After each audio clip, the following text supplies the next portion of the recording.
بسم اللہ الرحمن الرحیم۔ محترم ناظرین السلام علیکم ورحمۃ اللہ۔ نوا فاؤنڈیشن کی جانب سے بہترین دینی تعلیم کا سلسلہ معصوم قوم face to face international online classes کے ذریعہ پوری دنیا میں جاری و ساری ہے۔ الحمدللہ بچے بڑے مرد و خواتین سب کے الگ الگ لیول اور الگ الگ کورسز ہیں۔ چلڈرن کلاسز میں ایکسپرٹ ٹیچرز کے ذریعے اردو، عربک، احکام، ترجمہ قرآن، دینیات، تجوید، قرات قرآن، حفظ، اخلاق، دعا اور خطابت سکھائی جاتی ہے۔ بڑے لوگوں کے لیے کلاسز میں تجوید قرآن، نہج البلاغہ، حسن تلاوت، ترجمہ و تفسیر قرآن، احکام، عقائد، خطابت، دعا اور تاریخ جیسے اہم موضوعات کی تعلیم دی جاتی ہے۔ سارے سرٹیفکیٹ المصطفیٰ انٹرنیشنل یونیورسٹی کی جانب سے دیے جاتے ہیں۔ رجسٹریشن کے لیے 15 اپریل سے 10 مئی 2021 تک ادارے سے رابطہ کر کے ایڈمیشن فارم حاصل کر لیں۔ انشاءاللہ ساری نیو کلاسز 15 مئی 2021 سے اسٹارٹ ہو رہی ہیں۔ اعوذ باللہ من الشیطان الرجیم، بسم اللہ الرحمن الرحیم۔ اللہم صلی علی محمد وآل محمد وعجل فرجہم۔ ناظرین اکرام، السلام علیکم ورحمۃ اللہ وبرکاتہ۔ میں ہوں آپ کا میزبان زرقام اعظمی۔ آج سوال و جواب کا سفر شروع کریں اس سے پہلے، چونکہ آج کی بابرکت رات ہے، مبارک رات ہے، سب سے پہلے اپنے وقت کے امام حضرت امام حجت علیہ الصلوۃ والسلام اللہم صلی علی محمد وآل محمد وعجل فرجہم کی بارگاہ میں ان کے جد کی ولادت کے موقع پہ انہیں مبارکباد پیش کرتے ہیں، اور آپ سب کو بھی ہمارے اور آپ کے دوسرے امام حضرت امام حسن مجتبیٰ علیہ الصلوۃ والسلام اللہم صلی علی محمد وآل محمد وعجل فرجہم کی مبارکباد پیش کرتے ہیں آپ سب کی خدمت میں۔ تو ناظرین، آج پھر ہم، چونکہ آج کی جو تاریخ ہے بہت مبارک تاریخ ہے، تو مجھے امام کے حوالے سے 4 مصرے یاد آ گئے کہ فقیر شام سے وہ شخص کم نہیں ہوتا، فقیر شام سے وہ شخص کم نہیں ہوتا، جو اپنے قول میں ثابت قدم نہیں ہوتا، فقیر شام سے وہ شخص کم نہیں ہوتا، جو اپنے قول پہ ثابت قدم نہیں ہوتا، اگر ہو طرز حسن تو قسم خمینی کی، اگر ہو طرز حسن تو قسم خمینی کی، قلم کا وار بھی خنجر سے کم نہیں ہوتا، قلم کا وار بھی خنجر سے کم نہیں ہوتا۔ آئیے حضرات، اب ہم بڑھتے ہیں سوالوں کی طرف، اور چونکہ کل کا سوال و جواب آپ کے ذہن میں محفوظ ہوگا، کل سورہ عصر پہ گفتگو ہوئی تھی، لہٰذا پھر آج ہم ایک سورہ لے کے آئے ہیں اور اس کے حوالے سے سوال انشاءاللہ قبلہ سے پوچھے جائیں گے، اور آج ہماری جو گفتگو ہوگی انشاءاللہ سورہ نصر پہ ہوگی۔ کل عصر تھی اور آج سورہ نصر ہے، لہٰذا سوالوں کے جواب دینے کے لیے آج پھر اسٹوڈیو میں موجود ہیں ہمارے ساتھ حجت الاسلام والمسلمین علی جناب مولانا سید وقار حیدر صاحب قبلہ۔ چلیے ان کی بارگاہ میں چلتے ہیں۔ قبلہ السلام علیکم ورحمۃ اللہ وبرکاتہ۔ علیکم السلام ورحمۃ اللہ وبرکاتہ۔ قبلہ، جیسا کہ کل سورہ عصر پہ گفتگو ہوئی تھی، لہٰذا آج سورہ نصر پہ انشاءاللہ۔ تو میرا سب سے پہلا سوال یہ ہے کہ سورہ نصر کی اہمیت اور فضیلت کیا ہے، ہمارے ناظرین کو بتائیں۔ اعوذ باللہ من الشیطان الرجیم، بسم اللہ الرحمن الرحیم، وبہ نستعین وهو خیر المعین، وصلی اللہ علی محمد واہل بیتہ الطاہرین ولعنۃ اللہ علی اعدائہم اجمعین۔ محترم ناظرین، السلام علیکم ورحمۃ اللہ وبرکاتہ۔ آپ سب کو آج کی اس بابرکت شب میں، جو شب ولادت امام حسن مجتبیٰ علیہ السلام ہے، آپ سب کو بہت بہت مبارکباد پیش کرتے ہیں۔ اور پہچان ہماری ہے فقط کرب و بلا سے، ہم لوگ پھلے پھولے ہیں زہرا کی دعا سے، ہم لوگ پھلے پھولے ہیں زہرا کی دعا سے، ہم غیروں کے در پر نہیں پھیلاتے ہیں کاسے، دامن ہے بھرا حضرت شبر کی عطا سے، تو تلوار اٹھاتے نہیں ہم لوگ وہاں پہ، چل جائے جہاں کام فقط صلح و صفا سے، ہاں دین کو ہوتی ہے اگر خون کی ضرورت، لڑ جاتے ہیں لاکھوں سے 72 وہاں پیاسے۔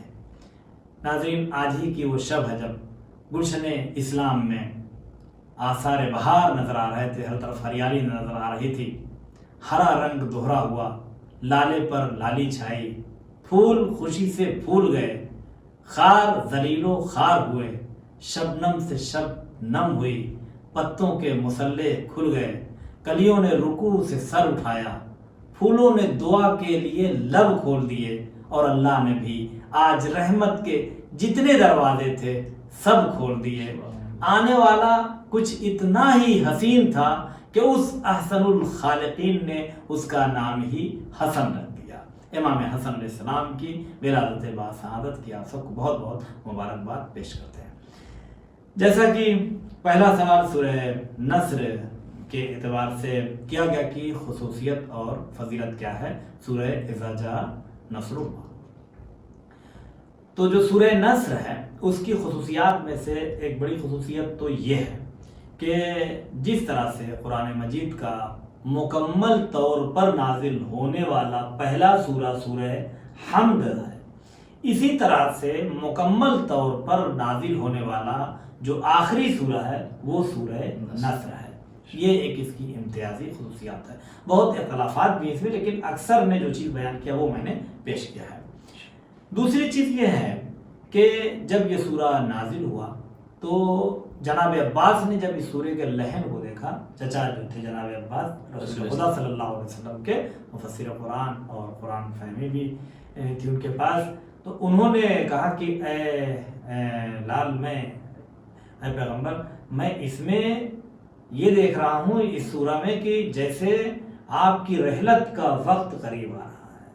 پیغمبر صلی اللہ علیہ وسلم نے فرمایا کہ آپ صحیح کہہ رہے ہیں کہ اب میں زیادہ دیر دنیا میں باقی نہیں رہوں گا، اور ایسے ہوا کہ 1 سال یا 2 سال کے اندر پیغمبر صلی اللہ علیہ وسلم دنیا سے چلے گئے، اور جو حکم اس میں تھا سورہ میں کہ اللہ کی حمد کریں اور تسبیح کریں، پیغمبر استغفار کریں، تو ازواج پیغمبر فرماتی ہیں کہ رسول اکرم صلی اللہ علیہ وسلم اپنی زندگی کے آخری ایام میں ایسے تو ہمیشہ ہی کرتے تھے، لیکن آخری ایام میں بکثرت الحمدللہ، سبحان اللہ اور استغفر اللہ کہا کرتے تھے۔ یہ تو اس کی امتیازات ہو گئے، خصوصیات، اور اس کی فضیلت میں مختصر کچھ باتیں میں ناظرین کی خدمت میں پیش کر دوں کہ امام جعفر صادق علیہ السلام فرماتے ہیں کہ جو سورہ عصر کی تلاوت اپنی واجب یا مستحب نماز میں کرتا ہے اس کے لیے یہ خصوصیات ہیں۔ جو سورہ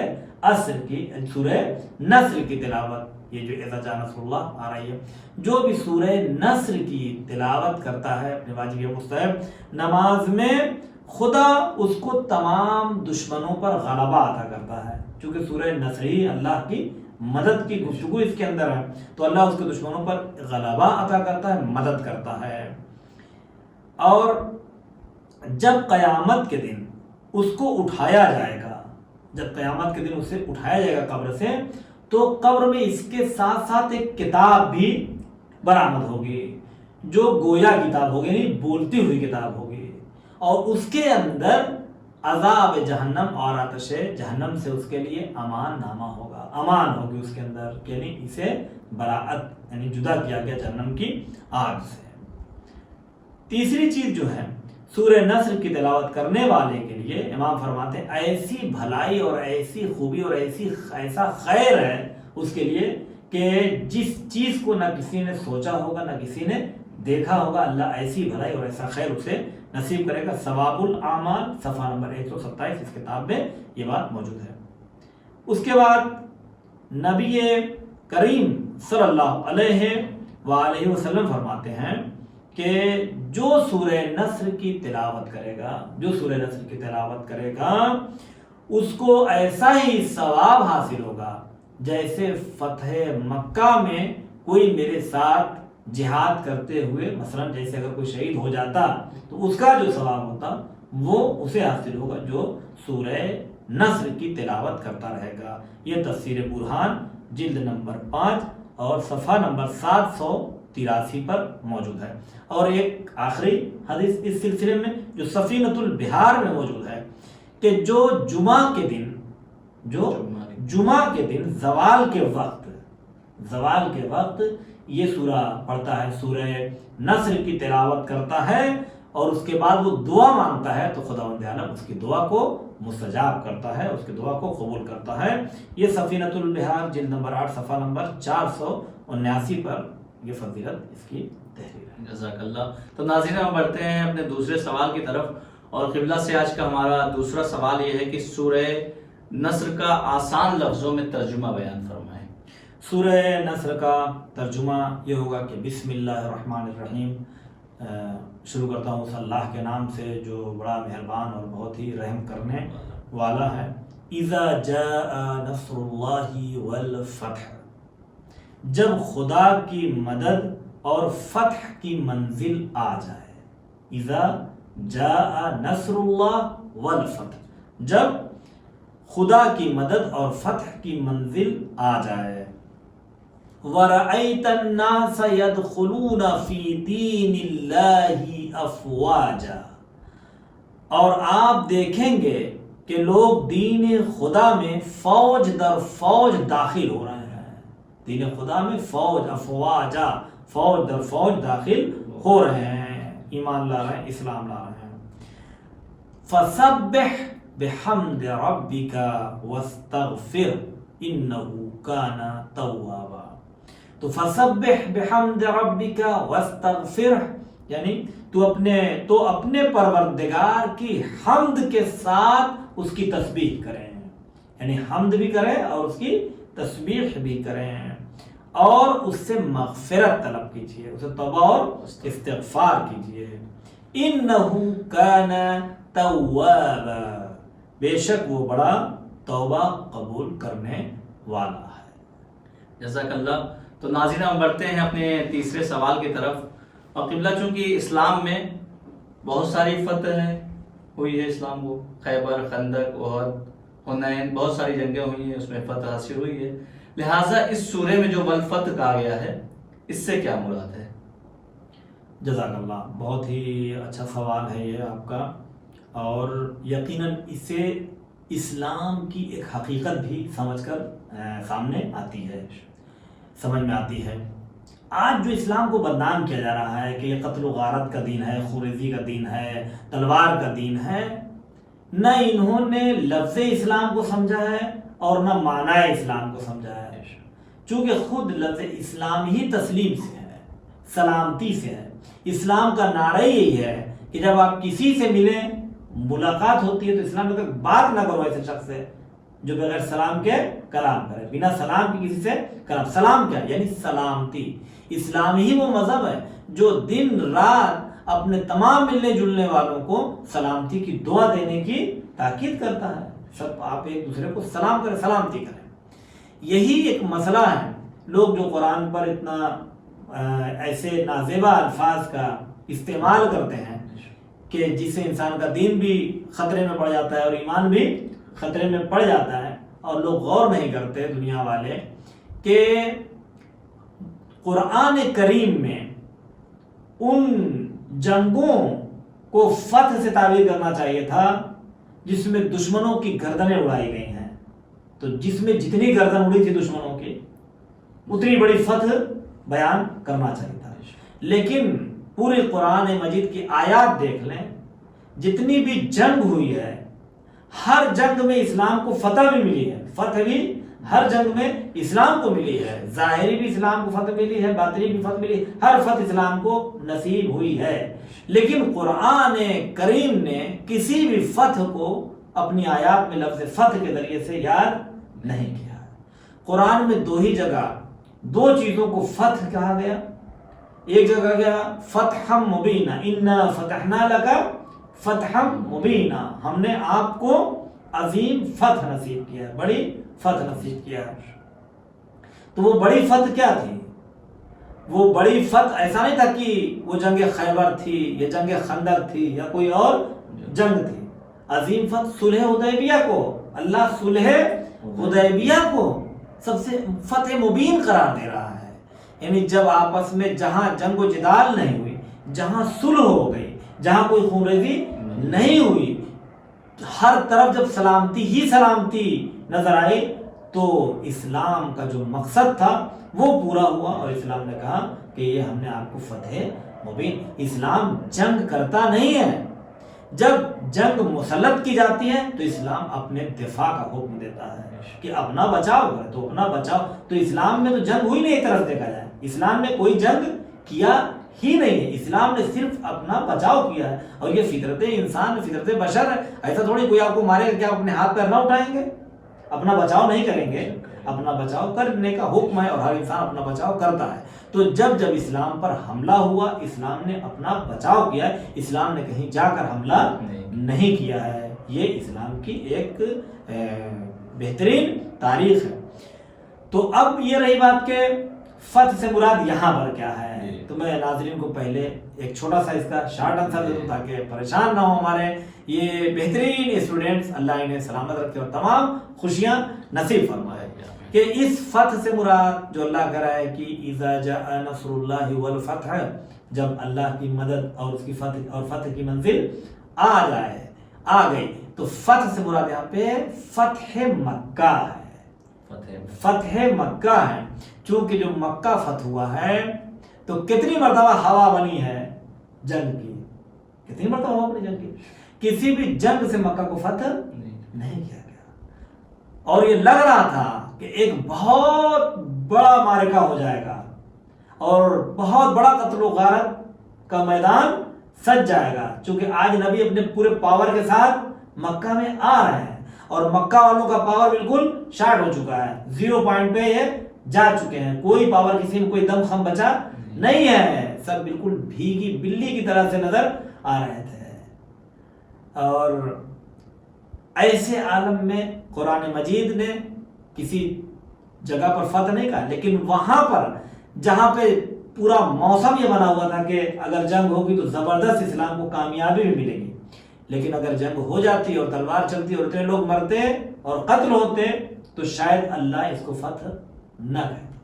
لیکن بغیر تلوار کے پیغمبر اسلام کے کریمانہ کردار کی وجہ سے پورا مکہ فتح ہو گیا. سب کے سب جو ہے وہ نبی صلی اللہ علیہ وآلہ وسلم کی رسالت کے سائے میں آنے کے لیے تیار ہو گئے, ان کی بات کو ماننے کے لیے تیار ہو گئے.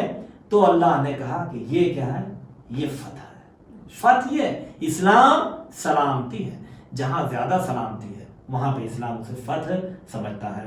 تو فتح سے مراد فتح مکہ ہے. فتح مکہ میں کیا ہوا دیکھیے کہ اس میں آپ نے کہا فتح سے مراد کیا, تو میں تھوڑی سی اس کی وضاحت کر دوں کہ فتح مکہ میں کیا مسئلہ تھا. کہ نبی کریم صلی اللہ علیہ وآلہ وسلم جب اپنے لشکر کے ساتھ وہاں پر پہنچے ہیں اور بہرحال وہاں پر ایک عظیم طاقت کے طور پر نظر آئے ہیں.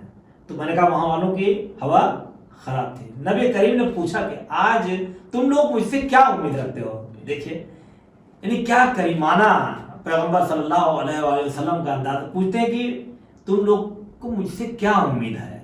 یعنی نبی یہ دیکھنا چاہ رہے تھے کہ یہی وہ مکہ تھا کہ یہ یہاں کے لوگ مجھے پہلے جب میں نے لا الہ الا اللہ کا نعرہ نہیں بلند کیا تھا تو کہتے تھے کہ صادق ہے, امین ہے, اور میرے بہرحال میری چاہے مجھے کتنا ہی لوگ برا کہیں اور مجھے پتھر ماریں, لیکن جو میرا کردار ہے وہ ان کے ذہنوں پر کیا ہے.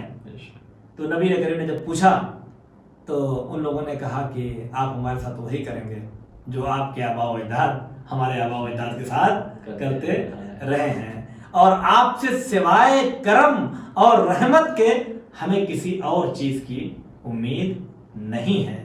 پیغمبر اسلام صلی اللہ علیہ وسلم مسکرائے اور سخت تاکید کر دیا اپنے پرچمدار کو کہ خبردار ایک بھی کسی کا خون نہیں بہنا چاہیے. اور کچھ لوگوں کا تذکرہ ہے وہ ایک الگ چیز ہے, لیکن یہ کہ کسی کا اس میں خون ریزی نہیں ہونی چاہیے. اور مکہ کو اپنے کردار سے اور اپنے اخلاق کے ذریعے سے پیغمبر اسلام نے فتح کیا, لہذا قرآن نے اسے فتح سے تعبیر کیا. جزاک اللہ. تو جیسا کہ قبلہ نے فتح مکہ کی بات کی, لہٰذا میں اسی سے ریلیٹڈ کوشچن پوچھنا چاہتا ہوں. چوتھا سوال میرا قبلہ یہ ہے کہ فتح مکہ سے ہمیں کیا سبق حاصل ہوتا ہے, کیا سبق ملتا ہے ہمیں. جزاک اللہ. دیکھیے فتح مکہ سے ایسے تو پورا درس اس کے اندر ہے, لیکن میں موٹی موٹی کچھ باتیں بیان کروں جو اس واقعے سے نکل کر سامنے آتی ہیں.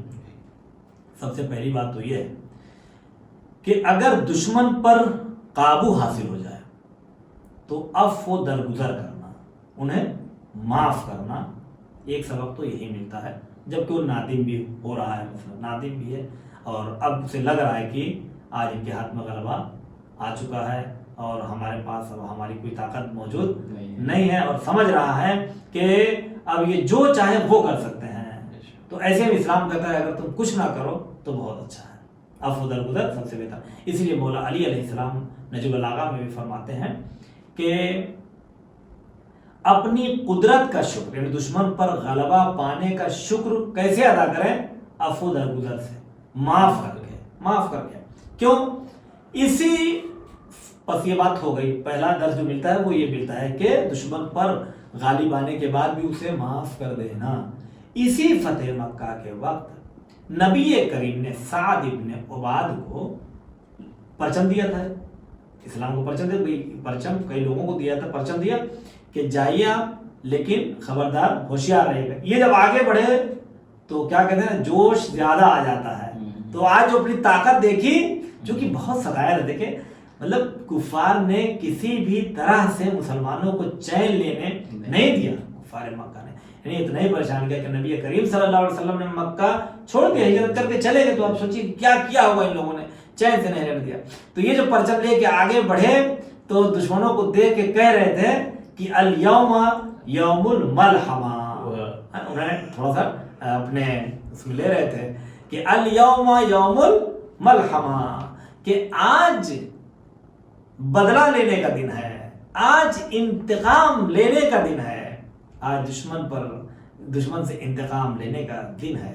یہ آواز پیغمبر اسلام صلی اللہ علیہ وسلم نے سن لیا۔ جب پیغمبر صلی اللہ علیہ وسلم نے یہ سنا کہ یہ چلاتا ہوا جا رہا ہے کہ آج بدلے کا دن ہے، انتقام کا دن ہے، تو انتقام لینا یہ معصومین کی صحت میں ہے ہی نہیں، انتقام لینا۔ نبی کریم صلی اللہ علیہ وسلم نے اسے روکا، مولا علی علیہ السلام کو بلایا، کہا یا علی قریب آئیے، یہ پرچم آپ لیجئے اور لے کر جائیے، اور آپ یہ نعرہ دیجئے، یہ شعار لگائیے، یہ نعرہ لگائیے کہ یہ جو کہہ رہا ہے کہ الیوم یوم الملحمہ، آج انتقام کا دن ہے، آپ کہیے الیوم یوم المرحمہ، آج انتقام کا نہیں، ملحمہ کہتے ہیں انتقام کو، مرحمہ عفو بخشش رحمت۔ نبی کریم نے کہا آج کا دن رحمت کا دن ہے، آج کا دن کھلی عفو درگزر کا دن ہے، جو چاہے آئے اسے نبی کریم آج معاف کر دیں گے۔ تو پہلا سبق یہ ملتا ہے کہ دشمن پر قابو حاصل ہو جائے تو عفو درگزر کر دینا۔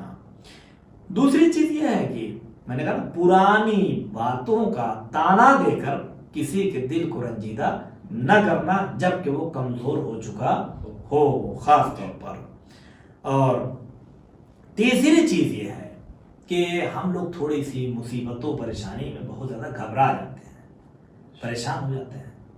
تو اب نبی کریم صلی اللہ علیہ وسلم کو بھی، یا مسلمانوں کی بات چھوڑیں، نبی کریم صلی اللہ علیہ وسلم جس مکہ میں رہے، بچپنا وہاں پہ گزرا، وہاں زندگی کے اتنے ایام گزرے، اللہ کا گھر وہاں پر، لیکن مکہ چھوڑ کر جانا پڑ گیا، تو کتنا شاق رہا ہوگا پیغمبر اسلام صلی اللہ علیہ وسلم کے دل میں یا مسلمانوں کے لیے۔ لیکن تھوڑا سا صبر و شکیبائی، تھوڑا سا صبر و تحمل انسان اگر کرتا ہے تو پھر اللہ کی مدد خود بخود اس تک پہنچ جاتی ہے۔ اگر نیک کام کرنے کے لیے نیک کام کا ارادہ کیا ہے، اس راستے میں کچھ مشکلات بھی سامنے آ رہی ہیں، تو مشکلات کے بعد بھی اس کا نتیجہ بہتر ملنے والا ہے۔ لہذا تیسری چیز جو تیسرا اس سے ہمیں درس ملتا ہے وہ یہ ملتا ہے کہ اللہ پر بھروسہ کر کے اس کی مدد اور اپنی کامیابی کا انتظار کرنا، یعنی اپنی ساری کوشش کرنے کے بعد کیا کریں، اللہ پر بھروسہ کریں اور اس کی مدد کا انتظار کریں اور اپنی کامیابی کا انتظار کریں کہ خداوند عالم انشاءاللہ تعالی ضرور کامیاب کرے گا۔ جزاک اللہ۔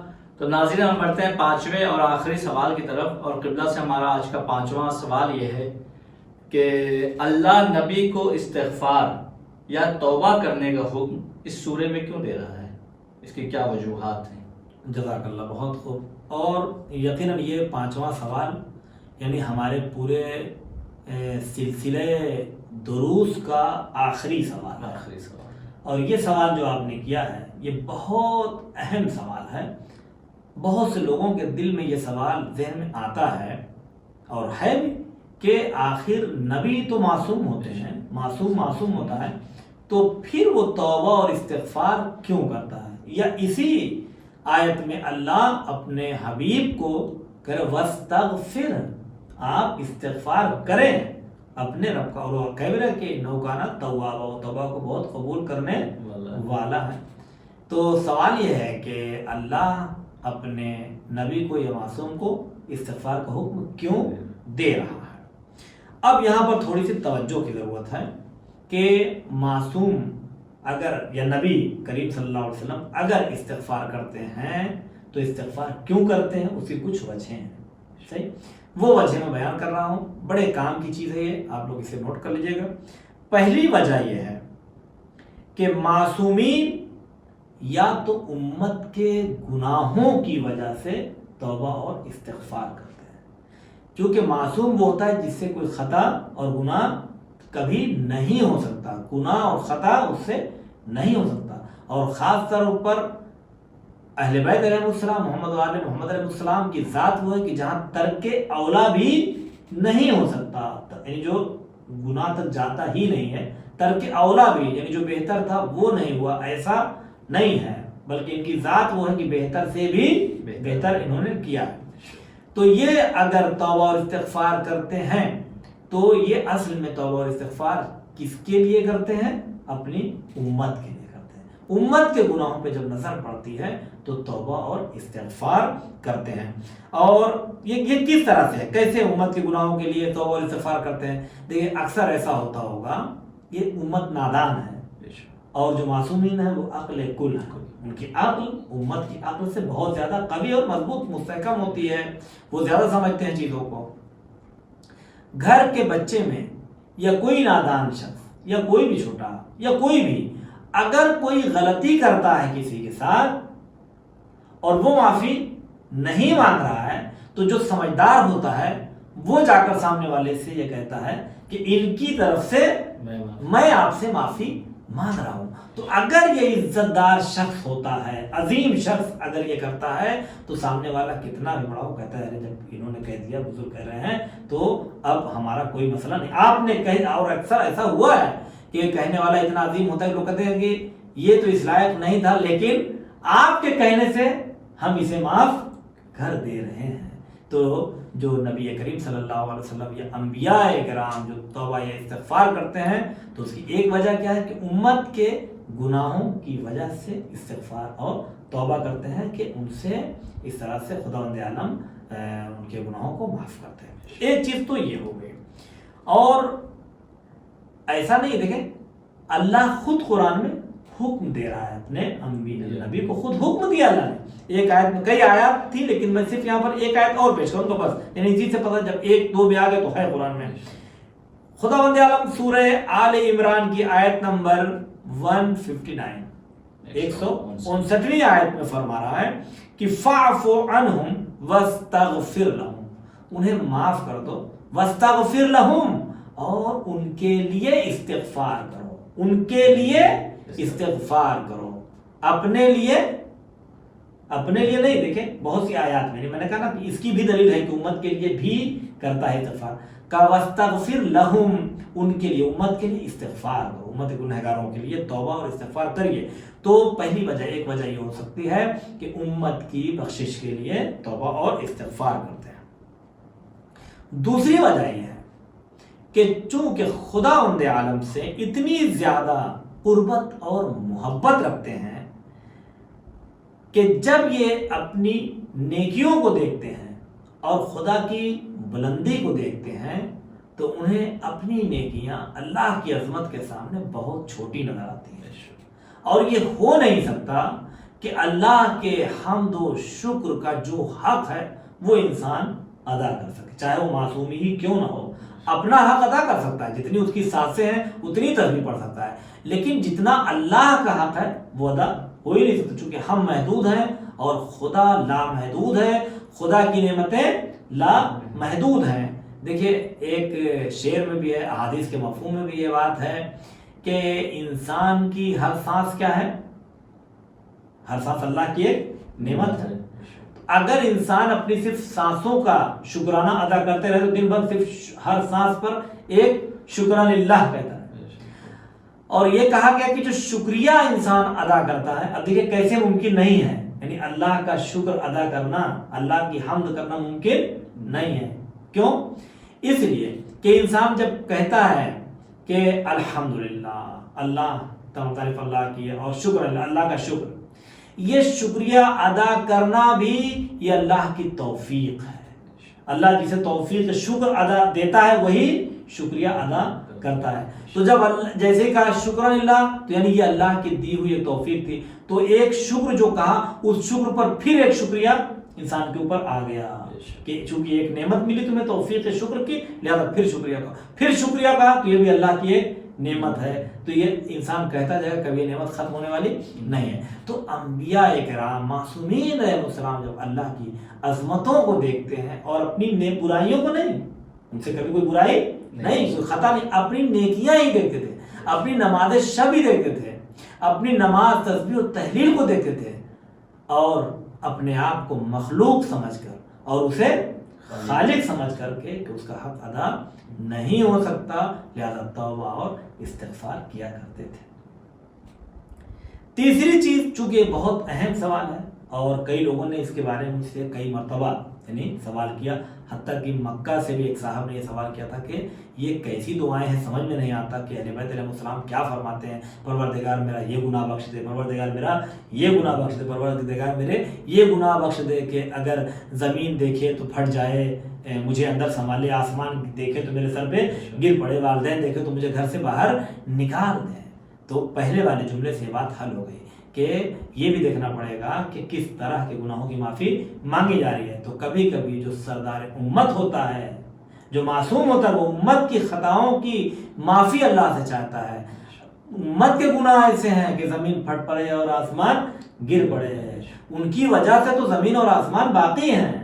گناہ تو ہمارے ایسے ہیں کہ زمین اور آسمان پھٹ پڑے ہو. تو یہ ہو گیا مسئلہ.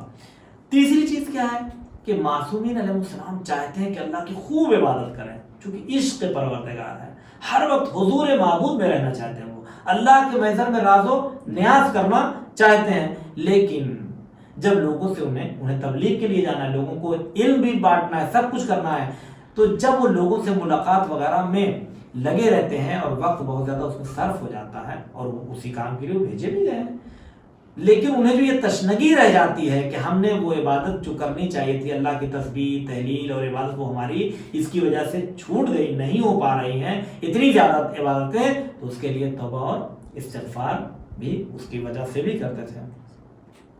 پانچویں چیز، اور مسئلہ ختم اور مسئلہ حل بھی ہو جا رہا ہے تقریباً، یعنی بالکل آسان سی بات یہ ہے کہ استغفار خود ایک طرح کی عبادت ہے.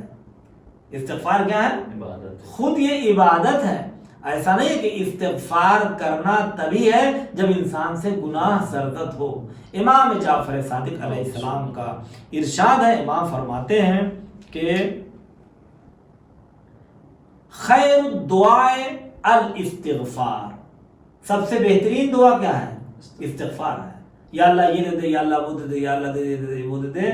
سب سے بہترین دعا کیا ہے؟ یا اللہ معافی دے دے، یا اللہ میری توبہ کو. اللہ استغفار، ہم تو اسے مغفرت چاہتے ہیں، طلب مغفرت، یہ خود سب سے بڑی دعا ہے. تو توبہ اور استغفار وہیں پر نہیں ہے کہ جہاں پر انسان سے کوئی خطا. پھر امام جعفر صادق، یہ تفسیر برہان جلد نمبر 5 صفحہ نمبر 184 پر لکھا ہوا ہے کہ امام جعفر صادق علیہ السلام فرماتے ہیں کہ رسول خدا صلی اللہ علیہ وآلہ وسلم بنا کسی خطا کے دنوں رات میں 1000 مرتبہ توبہ و استغفار کیا کرتے تھے. دنوں رات میں 1000 مرتبہ توبہ و استغفار کیا کرتے تھے. تو اب جو معصومین کے توبہ و استغفار کہیں دیکھیں تو یہ جو 5 چیزیں ہم نے 4 چیزیں بتائی ہیں ان کو مد نظر رکھیے گا کہ یہ توبہ و استغفار کیوں کرتے ہیں. اور معصوم سے، انبیاء کرام سے کوئی گناہ اور خطا کبھی ممکن نہیں ہے. بے شک، جزاک اللہ. تو ناظرین، جیسا کہ آپ کو پتا ہے کہ حوزہ معصوم قم نبا فاؤنڈیشن کی جانب سے جو ہے یہ ایک حوزہ بھی ہے، مدرسہ بھی ہے، جسے کہا جائے اسکول بھی ہے اور ایک درسگاہ بھی ہے. تو بہت سے میسیجز آ رہے ہیں، لہٰذا قبلہ تھوڑا سا حوزہ معصوم قم نبا فاؤنڈیشن کے بارے میں اور نبا فاؤنڈیشن کے بارے میں مختصر تعارف بتا دیں کہ یہاں پہ کیا کورسز کرائے جاتے ہیں، کیا پڑھائی ہوتی ہے؟ جی الحمدللہ، دیکھیں یہاں پر اصل میں یہ حوزہ معصومہ قوم، یہاں پر لڑکیوں کے لیے ہی دینی تعلیم کا سلسلہ تھا، لیکن جو ہمارے سلیبس وغیرہ تھے اور جو ہمارا پڑھانے کا طریقہ تھا لوگوں نے بتایا لوگوں کو، تو بہت سے لوگوں کے ہمارے پاس کال آئے کہ یہ جو آپ کے کلاس آپ لوگ کریں وہ ہمیں ریکارڈ کر کے سینڈ کریں یا ہمیں بھی وہ اس میں شامل کریں، تو مگر وہ یہ مشکل ہوتی تھی کہ ان کا کلاس کب ہے، ان کا کلاس کب ہے، ان کا ٹائم کب، ان کا ٹائم کب، تو اس کی وجہ سے ہمیں اس کو آن لائن کرنا پڑا۔ جب آن لائن ہوا تو الحمدللہ اس کا اتنا زیادہ استقبال ہوا کہ اللہ کا شکر یہ ہے کہ جو پہلے لیول میں لوگ آئے تھے آج وہ چوتھے لیول میں ہے، اور انشاءاللہ تعالیٰ اگلے مہینے میں وہ 5ویں لیول میں پہنچنے والے ہیں۔ تو خدا کا شکر ہے کہ اتنا کامیاب رہا کہ جو لوگ بھی اس سے اٹیچ ہوئے وہ چھوڑ کر گئے نہیں، کوئی کسی اپنی مجبوری کی وجہ سے چلا گیا تو وہ ایک الگ بات ہے۔ اور یہاں پر جو ہمارا نظام ہے، دیکھیں ابھی آپ لوگوں نے جو آپ لوگ پڑھ رہے ہیں یا دیکھ رہے ہیں تو بہرحال اتنا تو سمجھ میں آ ہی جاتا ہے کہ یہاں پر تعلیم کس طرح سے ہوتی ہے اور کس معیار کی ہوتی ہے۔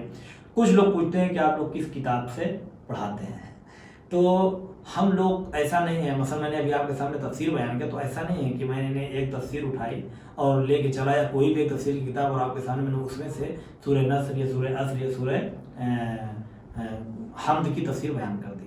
ہمارے یہاں جو یعنی نوا فاؤنڈیشن میں یا معصومہ قوم میں جو ٹیچر بھی تعلیم دیتے ہیں وہ کم سے کم 8 کتاب 10 کتاب اس سبجیکٹ پر دیکھ کر الگ سے سلیبس تیار کرتے ہیں، ہر لیول کے لیے، ہر کلاس کے لیے، اور ہر بار سطح چینج ہوتی ہے۔ یعنی ہو سکتا ہے کہ لیول 1 میں اس بار کچھ چل رہا تھا لیکن اگلی بار جو ایڈمیشن ہوئے اس میں لگا کہ نہیں لوگوں کی سطح یہ نہیں بلکہ اور اعلیٰ کوالٹی کے لوگ ہیں، تو اس میں سلیبس ہمارا پھر چینج ہوتا ہے، باتیں پھر دوسرے طریقے سے ہوتی ہیں۔ ایک چیز، دوسری چیز یہ ہے کہ جو ہمارے یہ کلاسز ہوتے ہیں الحمدللہ اس میں سارے ایکسپرٹ ٹیچر ہیں، اور جو احکام کی کلاس ہوتی ہے ہمارے یہاں وہ ایک لیڈی ٹیچر ہی لیتی ہیں الحمدللہ، جو کارشناسی ارشد ایران سے کیے ہوئے ہیں، اور سارے مسائل کے جواب وغیرہ وہ دیتی ہیں تاکہ خواتین کو کوئی پرابلم نہ ہونے پائے۔ خاص طور پر خواتین کی تعلیم پر ہمارے یہاں زیادہ زور ہے، ایسے مردوں کے بھی کلاس ہوتے ہیں، لائیو ہیں، آن لائن ہیں، فیس ٹو فیس ہیں، لیکن خواتین کی تعلیم پر بہت زیادہ توجہ، چونکہ اگر ایک خاتون صحیح علم حاصل کر لے تو وہ پورے ایک خاندان کو کیا بلکہ پورے معاشرے کو سنبھال لیتی ہے۔ اور دوسری بات یہ ہے کہ اب یہ ہمارا آپ کا آخری کلاس ہے، لیکن یہ نوا فاؤنڈیشن آپ ہی کا ادارہ ہے، اور انشاءاللہ تعالی اس سے اپنا رابطہ آپ ہمیشہ مضبوط رکھیے گا۔ یہ نہ سوچیے گا کہ بس جب تک یہ کوئی جب تک آپ ہمارے اسٹوڈنٹ سے اور یہ ادارہ جو ہے وہ آپ کو اتنے وقت کے لیے تھا، نہیں، جو اس ادارے سے جوائن ہو گیا الحمدللہ انشاءاللہ تعالی لائف ٹائم کے لیے آپ لوگ کا یہ ادارہ ہمیشہ نوا فاؤنڈیشن آپ کا ادارہ ہے، آپ کی محبتیں ادارے کے لیے انشاءاللہ تعالی ہمیشہ باقی رہیں گی، اور ادارہ بھی ہمیشہ آپ کی ہر طرح کی سرپرستی اور مدد کرنے کے لیے انشاءاللہ تعالی تیار رہے گا۔ میرا ایک اور چھوٹا سا سوال ہے، جو کورسز ہیں آپ کے یہاں مختصر وقت کیا ہے اور میکسیمم وقت کیا ہے؟ دیکھیے ہمارا تو جو پوسٹر لوگوں تک پہنچا ہوگا آج دن میں پہنچ گیا ہوگا لوگوں کے پاس، ہر طرح اس میں 3 مہینے کا فرسٹ لیول ہے، یعنی ہمارے لیول جو 3 مہینے کے لیول ہوتے ہیں، 3 مہینے سے 3 سال تک کا کورس ہے، جو جتنا جہاں تک پڑھنا چاہے پڑھیں، لیکن ایسا نہیں کہ اگر کسی نے 3 مہینہ پڑھ لیا تو وہ بیچ میں پھنس گیا۔ ایک چیز 3 مہینے میں ایک پیکیج اس کے اعتبار سے ہم لوگ بناتے ہیں کہ 3 مہینے سے پڑھا ایک چیز اس کو اچھے سے مل گئی، مثلا عقائد، احکام، اخلاق، دعا پڑھنے کا طریقہ، تجوید، اچھے طریقے سے تلاوت قرآن کرنا آ جائے، جو بیسکس ہیں وہ اس کو مل جائے۔ اب اس کے بعد جب دوسرے لیول میں کوئی جاتا ہے تو مثلا ترجمہ قرآن ہے، اور اسی طرح سے تاریخ شروع ہو جاتی ہے، فارسی شروع ہو جاتی ہے، پھر آگے جیسے پڑھیں تفسیر قرآن ہے اور نہج البلاغہ ہے، یہ ساری چیزیں اس میں درمیان میں آتی رہتی ہیں۔ تو یہ کلاسز تو زوم پہ ہوتی نہیں ہے، تو جو کلاسز ہوتی ہیں آپ کی جو ریگولر کلاسز ہیں آن لائن جو ہوتی ہے یہ کس سافٹ ویئر؟ یہ زوم پر ہوتی ہے، یہ ساری کلاسز ہماری زوم پر ہوتی ہے، کوئی کہیں سے بھی کر سکتا ہے، کوئی کہیں سے، پوری دنیا سے کر ہی رہے ہیں لوگ ہمارے یہاں الحمدللہ۔ ابھی جو 4 لیول ہمارے چل رہے ہیں، 5واں لیول چلنے والا ہے الحمدللہ رب العالمین۔ اور دوسری چیز یہ ہے کہ جو ہمارے یہ اسٹوڈنٹس ہیں ان سے یہ کہنا مجھے کہ جلد سے جلد آپ لوگوں نے جس نے ابھی فارم، بہت سے لوگوں نے کہا کہ ہم بھر رہے ہیں یا کسی وجہ سے، تو جو لوگ بھی بھر رہے ہیں وہ جلدی سے بھر دیں، چونکہ بہرحال ایک گنجائش ہوتی ہے، ایک ظرفیت ہوتی ہے، کتنے لوگوں کو پڑھایا جا سکتا ہے، کتنے لوگوں کو ایک لیول میں رکھا جا سکتا ہے، وہ ساری چیزیں محدود ہیں. تو جن لوگوں کے فارم پہلے جمع ہو جائیں گے ان لوگوں کا ایڈمیشن پہلے ہوگا، جن لوگوں کے رہ جائیں گے انشاءاللہ تعالیٰ 3 مہینے کے بعد پھر کلاسیں چلتے رہتی ہیں، تو کوئی مسئلہ نہیں ہے. اور کچھ لوگ پوچھتے ہیں کہ بھائی نوا فاؤنڈیشن کو ہم ہیلپ کر سکتے ہیں، کسی طرح کی مدد کرنا چاہیں تو دیکھیے نوا فاؤنڈیشن یہ ایک تعلیمی ادارہ ہے، واقعی جو پوری محنت کرتا ہے ہر طرح سے. اس کے جتنے بھی افراد اور ممبران یہاں سے لے کے ایران تک اور دنیا میں بہت جگہوں پر ہیں، تو جو لوگ بھی کر رہے ہیں بڑی محنت سے یہ کام کر رہے ہیں، تعلیمی کام. اور جو تعلیمی کام ہے وہ دین کی ریڑھ کی ہڈی کی طرح سے ہے، اگر یہ مضبوط ہے تو پھر سب مضبوط ہے. تو اگر کوئی اس میں ہیلپ کرنا چاہتا ہے تو اس میں آیت اللہ سیستانی صاحب کا اجازہ ادارے کے پاس موجود ہے. اگر کوئی سہم امام میں سے ہیلپ کرنا چاہتا ہے تو کر سکتا ہے، اور اگر کوئی اپنی نجی رقم میں سے ہیلپ کرنا چاہے تو وہ بھی کر سکتا ہے. ثواب دارین حاصل کرنے کے لیے کوئی مسئلہ نہیں ہے، اور ادارہ بھی ہیلپ کرنے کے لیے تیار ہے. ایسا نہیں کہ ادارہ صرف ہیلپ لینا چاہتا ہے. اگر کسی کو کوئی ایسا مسئلہ خدا خاصا کوئی مشکل کوئی پریشانی آتی ہے، ادارہ ہمیشہ اس کے ساتھ کھڑا ہوا ہے.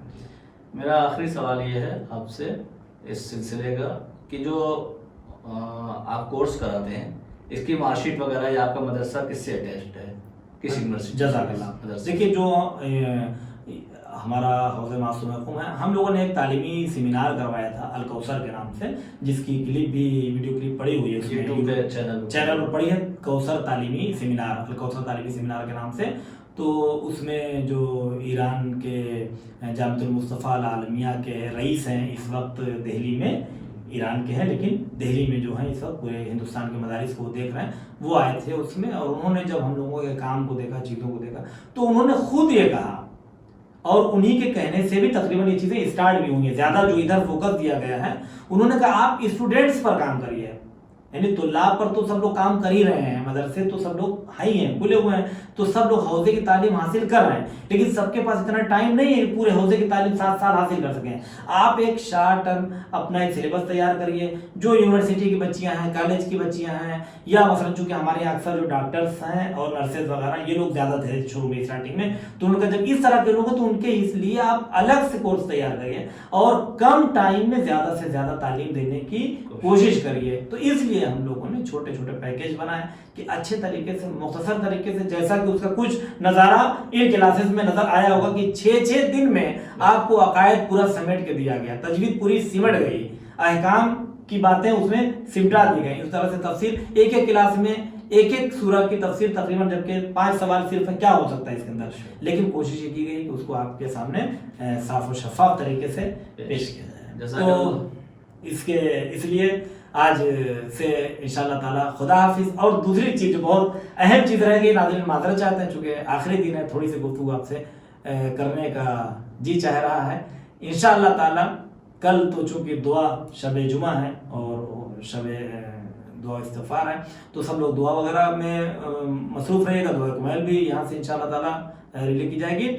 لیکن دوسرے دن یعنی جمعہ کے دن انشاءاللہ تعالی ہم لوگ ایک لائیو پروگرام آپ کے لیے 10 بجے انشاءاللہ سیم ٹائم پہ 10 بجے لائیو پروگرام رکھیں گے. بہت سوالات آپ لوگوں کے ذہنوں میں ہیں، بہت آپ لوگوں کو جس کے جواب کی انشاءاللہ تعالی طلب اور ہونی بھی چاہیے، وہ ضرور انشاءاللہ تعالی آپ کی خدمت میں پیش کی جائے گی. کوشش یہ رہے گی کہ جتنے ٹیچر ہیں، زیادہ سے زیادہ ٹیچر جن لوگوں نے درس لیا ہے وہ بھی آپ کے ساتھ حاضر رہیں اور ایک مرتبہ پھر انشاءاللہ آپ کی سب سے ملاقات کرائی جائے انشاءاللہ جمعہ کو 10 بجے رات میں. خدا حافظ، فی امان اللہ، التماس دعا. جزاک اللہ. تو ناظرین جتنے بھی ڈاؤٹس آپ کے ہیں وہ سارے نوٹ کر لیں آپ. انشاءاللہ کوشش کی جائے گی جتنے لوگوں کا جواب دے سکے وقت معینہ پہ انشاءاللہ دیا جائے. ناظرین تب تک کے لیے ہمیں اجازت دیجیے، انشاءاللہ زندگی رہی تو پھر ملاقات ہوگی. خدا حافظ، السلام علیکم ورحمۃ اللہ وبرکاتہ. بسم اللہ الرحمن الرحیم. محترم ناظرین السلام علیکم ورحمۃ اللہ. نوا فاؤنڈیشن کی جانب سے بہترین دینی تعلیم کا سلسلہ معصوم قوم face to face international online classes کے ذریعہ پوری دنیا میں جاری و ساری ہے. الحمدللہ بچے، بڑے، مرد و خواتین سب کے الگ الگ لیولز اور الگ الگ کورسز ہیں. چلڈرن کلاسز میں ایکسپرٹ ٹیچرز کے ذریعے اردو، عربک، احکام، ترجمہ قرآن، دینیات، تجوید، قرات قرآن، حفظ، اخلاق، دعا اور خطابت سکھائی جاتی ہے۔